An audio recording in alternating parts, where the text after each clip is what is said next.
Hello, everyone.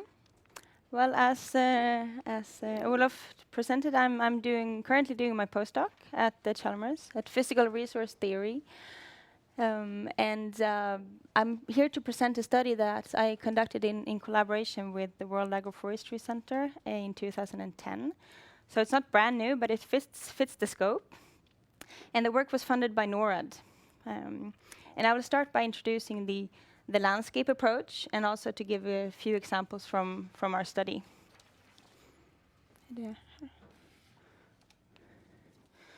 I'm going to talk a bit about REDD. And I thought we were going to hear more about REDD, but we didn't, so I'm going to present it here. So REDD is basically avoided deforestation and degradation, and defined by the UNFCCC as an international mechanism to reward countries who decrease their emission from deforestation and also increase the carbon uptake in forest. And the final forms of this mechanism is still to be decided, but it has been one of the mostly debated issues in the climate negotiations since COP11 in Montreal. And since COP13 in Bali, REDD also includes conservation, sustainable management of forest, and enhancement of forest carbon stock. And it should be noted that both these systems are limited to the definition of forest itself. And currently, there are massive ambition to make REDD fly. There are numerous fund-based multilateral and bilateral incentives to create REDD readiness by providing funding for monitoring, but also to design a benefit distribution system.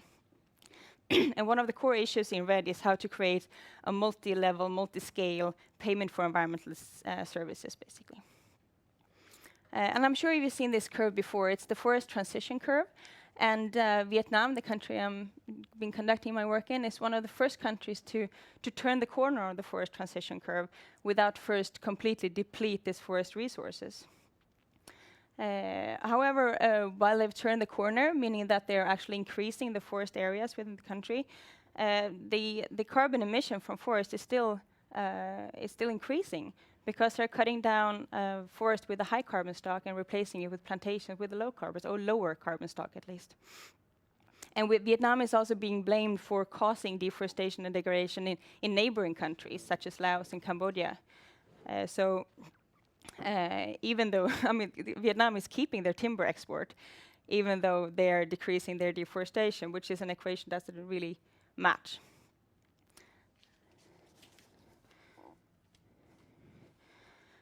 And this picture is presented by the same research group, and it shows the well, here on upwards you have carbon stock enhancement, and downwards you have avoided carbon stock reduction. So this is basically beneficial for the climate, both up and down.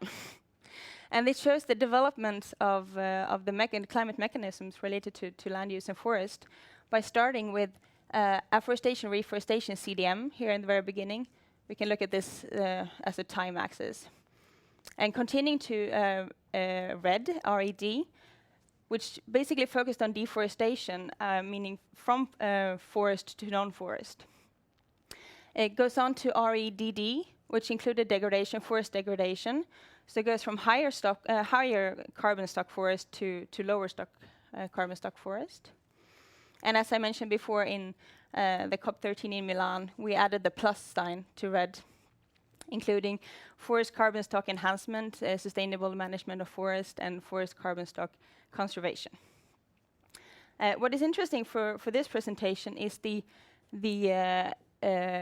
REDD++, or REALU, as we have chosen to call it. REALU stands for Reduced Emission from All Land Uses, and the REDD++ includes agriculture, for example. And this concept means that you can include all transitions in land cover that affect carbon storage, whether it's peatland, mineral soils, trees outside the forest, or agroforestry, plantations, or natural forest.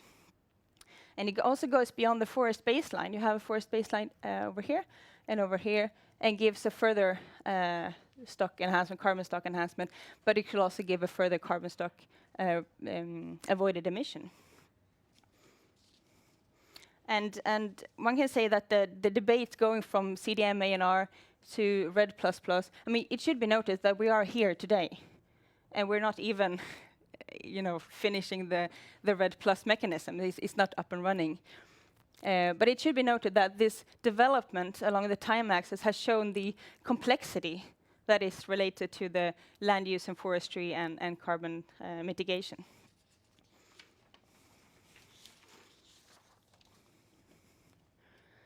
Oh, yes, this is the important part. I forgot that. So why would you have a full landscape approach when it comes to land use?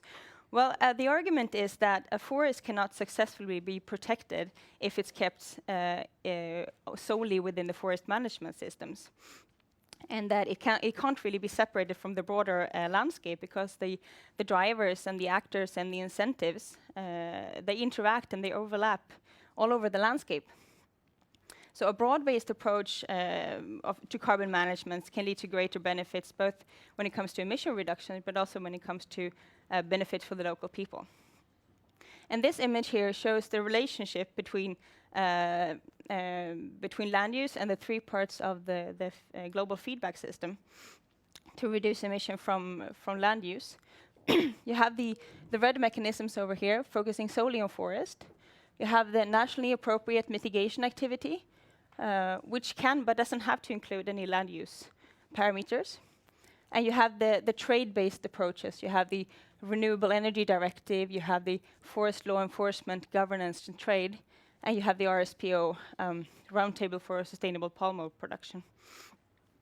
And the combined effect of all these measures, it relates both to the top-down agreement between nations and the international community, but also to the bottom-up perspective of global citizens as consumers pushing responsible business models.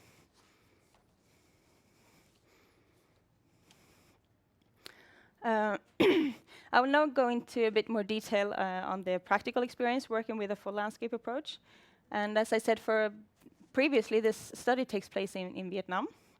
And this picture shows a rubber plantation in Tay Ninh province. Looks very beautiful, but it's not very carbon rich.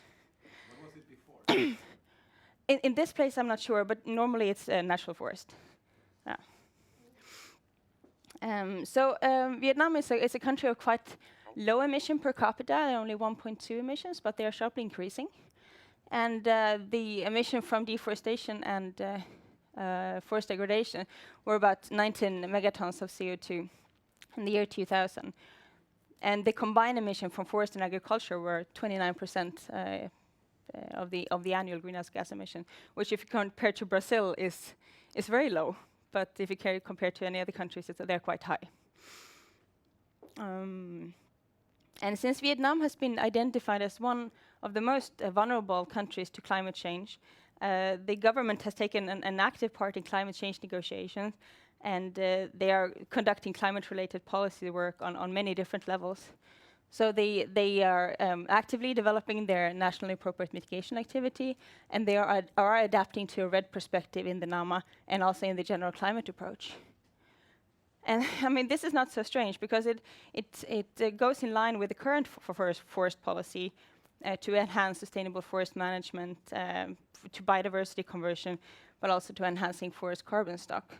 So they're complementing each other.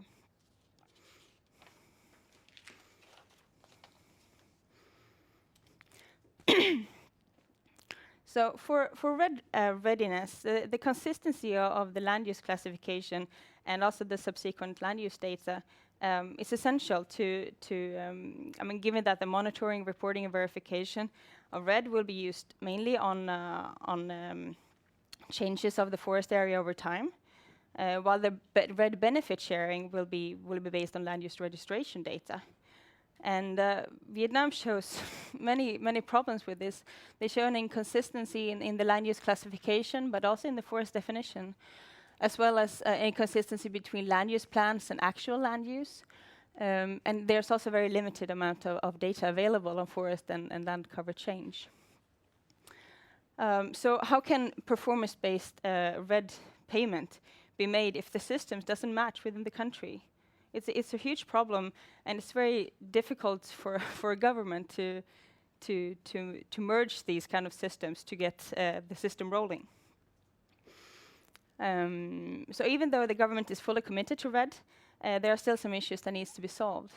And these issues include, for example, if REDD should be included in an overall framework of forest, or if they should include REDD plus in the overall, in a broader overall framework like AFULU.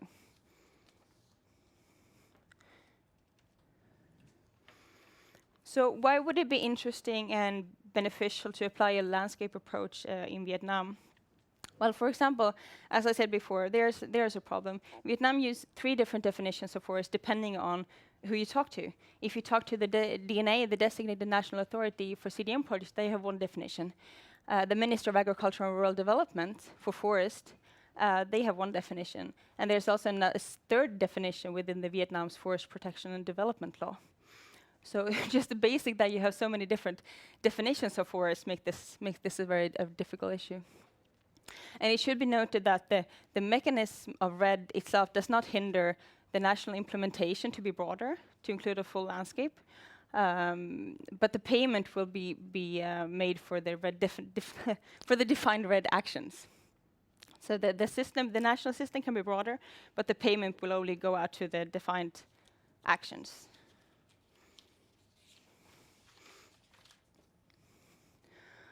To go into even more details, I will present a case study, the case of Dak Nong, which is located in the central highlands of Vietnam. Here, in the south, you have Ho Chi Minh City down here, and you have Hanoi up here in the north. It's an area of great poverty and high deforestation rates. And the aim of this study was to see the current impacts of deforestation and land use change on carbon emission, to see the assessment of land use change and the associated drivers, as well as the underlying causes. And we also wanted to look at the level of economic profitability which is associated with different land use, and how the land uses could be offset, at what carbon price the land uses could be offsetted.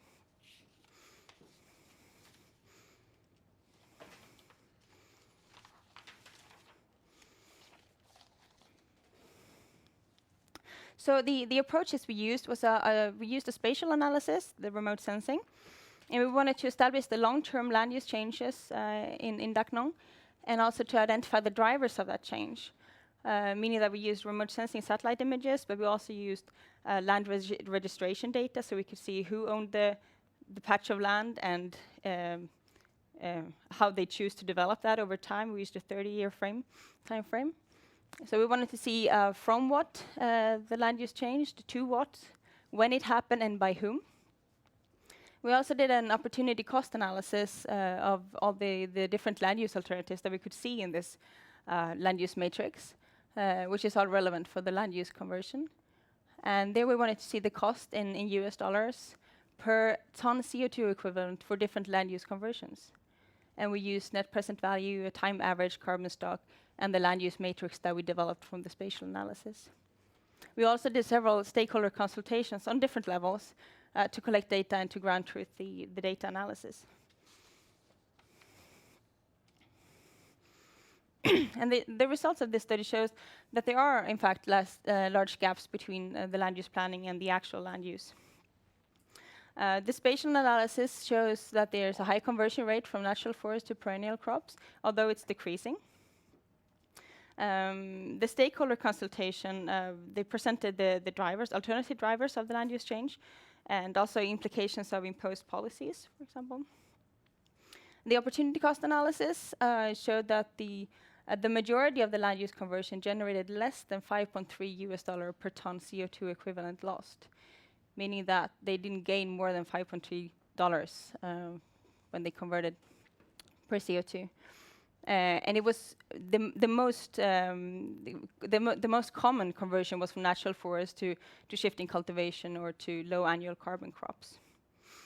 We also saw some land use conversions where you actually gained a lot of money. The changing from poor and natural medium forest to perennial crops like rubber and coffee. It was highly profitable and gave about a maximum of $225 per ton CO2 equivalent. We can also see the examples where you gain both an increase in carbon, but also a higher profitability. Of course, they were not as common, but they were there. And the result, I mean, the most important implication of the results is that the analysis point out the areas where you could be most efficient in a REDD, with a REDD mechanism.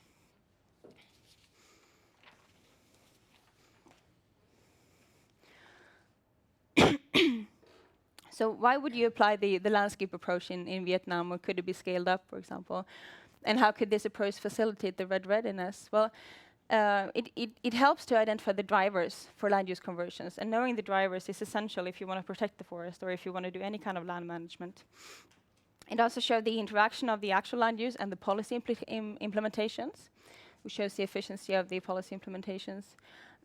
It defines the choices made by the land users, but also the potential to alternative land use change. And it also identifies the gap between land use plans and the real land use change happening, which was not very well known by the policymaker, that it differed that much. But as I said before, the most important is that a landscape approach like this, where you use several different parameters, could focus the REDD action to the most suitable areas. And if this can be scaled up to a national level, we can also focus it to most suitable areas within the country, and also with the most suitable actions within the REDD. And getting closer to the end, the question I'm thinking about, is it possible to combine different carbon mechanisms, or different climate mechanisms, maybe I should say that, in order to apply the landscape approach both nationally and internationally? We've seen difficulties even get REDD started. Would it be possible to broaden the scope even more? I'm not sure. We can discuss that later. Thank you. Okay, thank you, Matilda. Thank you very much. And for those who cannot read, can you please? Yeah, well, I can't read it, but it's a teeny tiny hydro energy dam up in the hills in Bakan in the northern. It's so beautiful. Okay, thank you for a nice presentation. And I hope you're going to ask the question I have on top of my mind, but in case you don't, I'll ask it anyway before I even hand over the microphone, Torsten. And that is, I mean, you said either you convert it for $5 or else you gain 225. If you could say something on who's doing that and who's doing that. And then we collect questions. Okay, okay. Okay, well, actually, I have a related question. I was wondering whether one would be tempted to go for some kind of action where you get most dollar for or the cheapest sequestration of carbon dioxide. But is it that simple? That's the question.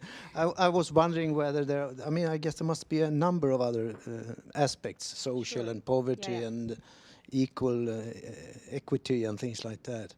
But this is nothing you have touched upon in this study. No. It has. I mean, this study relates to this, but this is the first phase of a program called REALU Phase 1, and there's continuation of the program. So they're actually working there now on these things.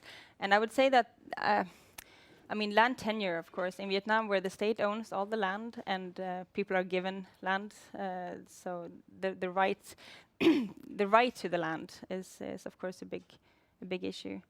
And I would say to your answer that, I mean, of course, the how much you gain per ton carbon loss is a whole spectrum. But we could see that the majority was as low as $5, which is quite surprising because we thought that it would be worth more. So that means that if you could, you know, generate something like a $10 per ton CO2, you could avoid some of the land use conversions. But then on the other hand, it's also good because we saw that there are some land use changes that there's no way you can address with REDD because it's never going to generate that kind of money. So it makes you think about a necessary land use change and land use change that you can actually impact it with a global mechanism like this. Yeah, no, I want to come back to your last question. If it's possible to combine different funding mechanisms, etc. And in fact, this example from Vietnam is interesting. I worked for UNDP when the UN REDD program started there. And Vietnam got involved in UN REDD because they had an SFM project, Sustainable Forest Management, funded by GF, which is another funding mechanism to the global conventions. And I think it's absolutely necessary to combine different sources of funding. And this was also the position of UNDP, that we had to sequence and combine different sources of funding, including from innovative mechanisms, the private sector using CSR, corporate social responsibility, private-public partnerships, etc., in addition to these international mechanisms. Yeah, thank you. Okay, Claudia. Thank you for a very interesting presentation. My question is, you referred to the different definitions of forest, including a legal definition. My question is, are there any laws specifying carbon rights? And how could that relate or not to who are the owners of the forest and who are the owners of the land? There is no carbon right by law in Vietnam, not until now, at least. So the problem is, of course, that the state is owning the land, meaning that they only own the land use. Basically, they own the carbon. So there might be difficulties engaging local people in making changes for REDD money if the benefit distribution is not clear from the government and to the smaller networks and so on. Yeah.